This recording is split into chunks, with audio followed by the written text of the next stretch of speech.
Hey everybody, welcome back to A Phone Call with Freedom. I am your host, Sarah Jane.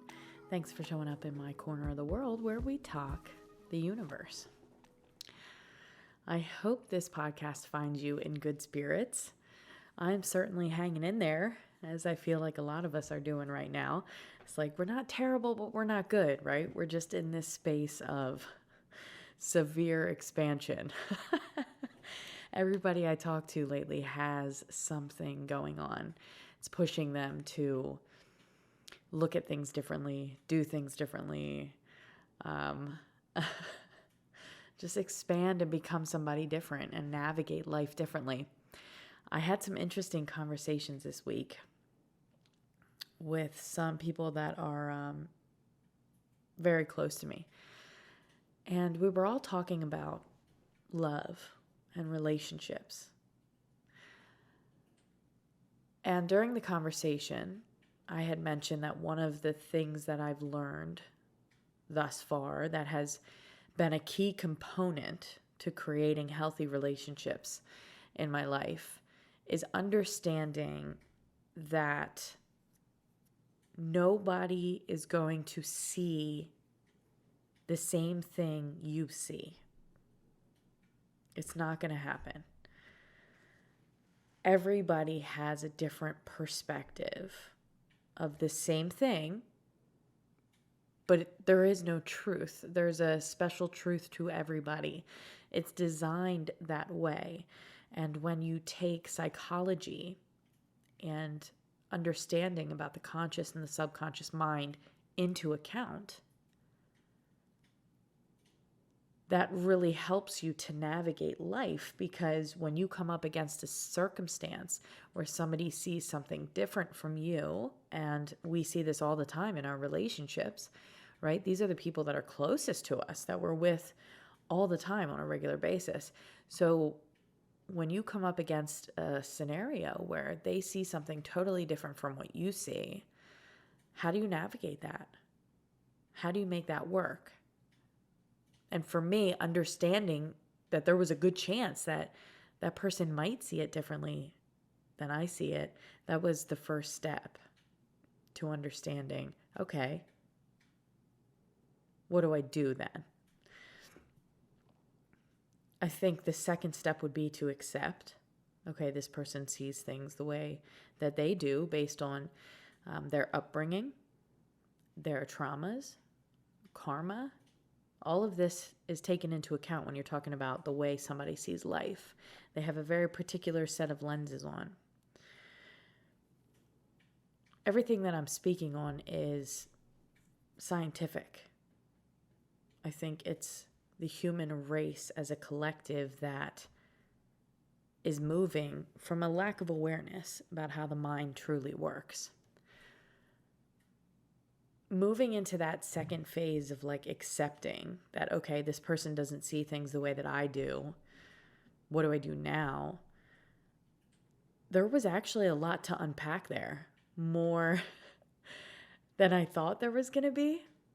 Once you understand the science and you accept the science behind how the mind works, and the fact that nobody is going to see things the same way. So now it becomes your job to see if you can find a neutral ground or move accordingly. Both include the idea of evolution. Either way, you're evolving. The direction is up to you, really. But in order to grow and to evolve, we encounter these scenarios with the people in our lives where we don't see eye to eye. And there comes a moment where you have to understand how the brain works so that you can accept the fact that they are not going to see things the same way that you are. Now, what do we do? How do we move forward? That's what threw me down the avenue of studying science. I was unhappy. I was living the day-to-day like everybody else. I was just making it. And I just thought there has to be more answers than this. And so I started with studying perspective and the conscious and the subconscious mind. Finally, I had gained enough awareness to realize nobody sees things the same way. But it was interesting because I found myself at a crossroads at that point. I knew the science now about how the brain worked. So I knew technically nobody's ever going to see anything the same way you do. But that puts you in a difficult spot, especially when it's people that you love. To accept the science and to accept the knowledge that was at my doorstep at that point meant forgiving everybody that had ever hurt me, because I was acknowledging that to them, it might not have looked the way it did to me. To them, it might not have felt the way it did to me. There was a part of me that didn't want to accept that because I was comfortable in being angry.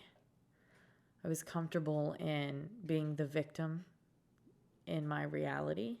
I was the one that was hurt. Everybody hurt me. That was how I was conditioned to be. And then, of course, you experience all these crazy experiences in life, and it kind of corroborates that belief structure. But at the time, I didn't realize that, your reality really is a reflection of what you believe. If you believe that life is hard, which a lot of us do, right? Majority of us believe, even money aside, I'm just talking from a mental health perspective, we have this belief among the collective that life is just hard and it's daunting and it's work and it's, you have to earn this and do that. And that belief has to be cracked open, picked apart, and we have to collectively adopt new beliefs, which I think is currently unfolding in a backhanded way, kind of. At the end of the day, what I wanted to pop on today's podcast and talk about was the idea that the conscious and the subconscious minds are conditioned from a very young age. And no matter who you're talking to or where you're at or what you're dealing with, nobody's ever going to see things the same way you do. And it can't always be one way.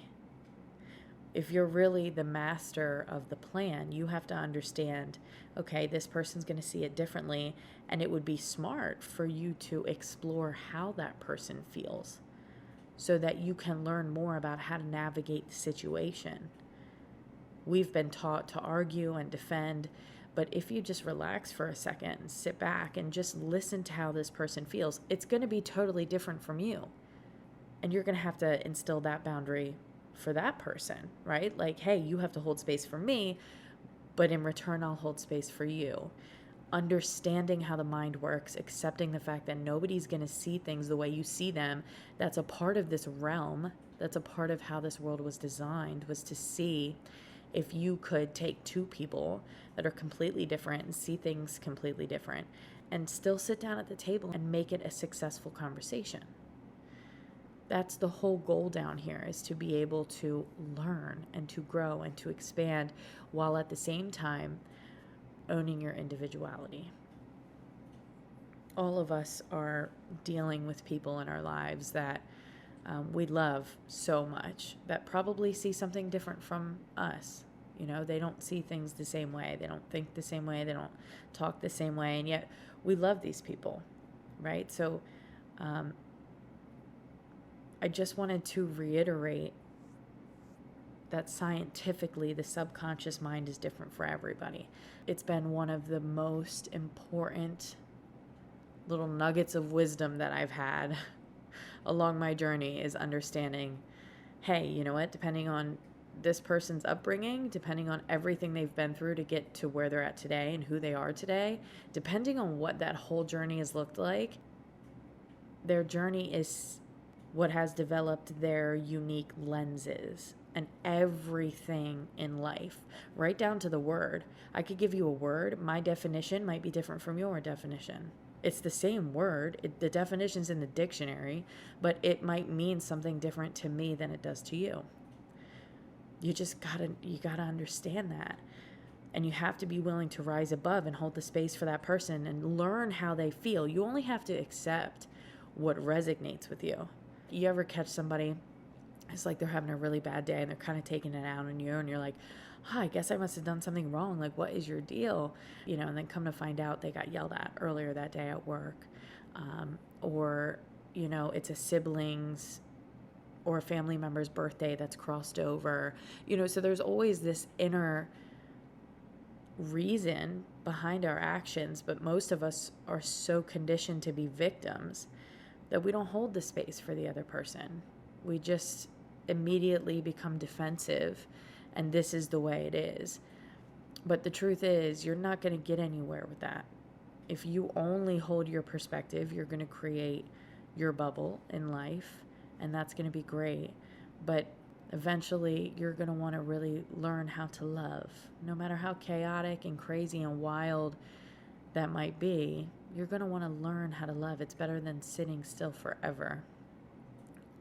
You're going to want to learn how to communicate. You're going to want to learn how to have friends. This is stuff that we're all learning how to do all over again because of the current conditioning of the mind. It's exactly what I'm talking about. A lot of us have trouble navigating the relationships in our lives because we don't know how to communicate. We don't know how to hold the space. It just hasn't been in our programming up until now, really. So I want to encourage you, no matter what you're dealing with, no matter what you're going through in your life, your loved ones, your friends, your family members, people at work, the stranger on the street, all right? They're not going to see things the way you see them, okay? You are worthy enough of holding your boundaries, but also create that space. Listen to the people around you. See how they're feeling so that you know how to best navigate it. You don't have to agree. You don't have to take it as yours. We just need to hear everybody out and be heard, right? Step up and communicate.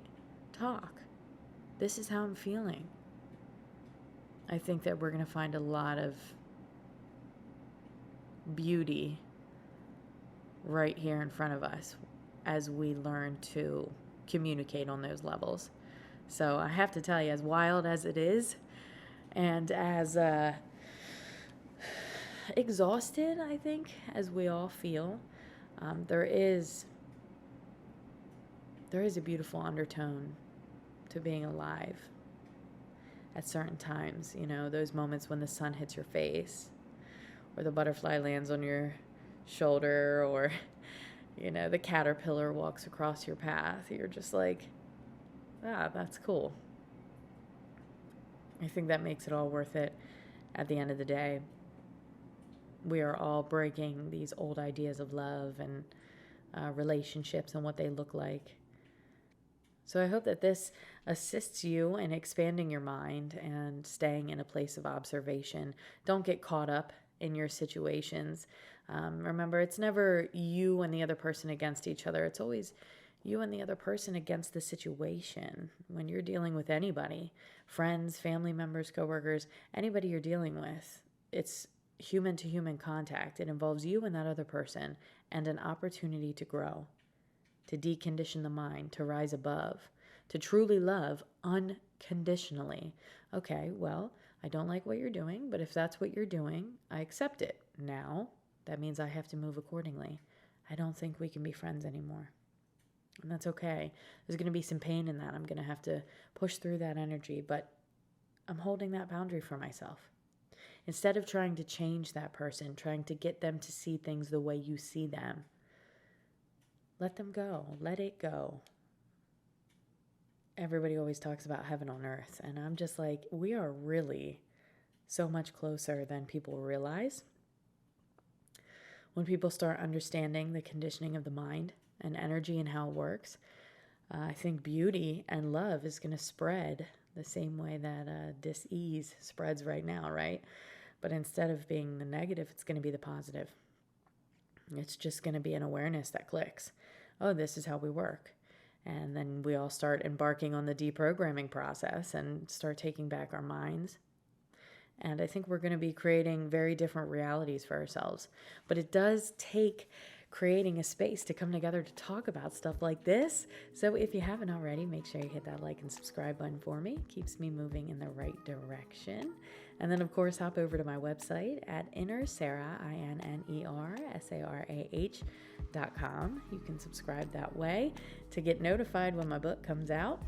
If you're into card reads, I have a segment called Read with SJ, where we use cards to communicate with our higher selves.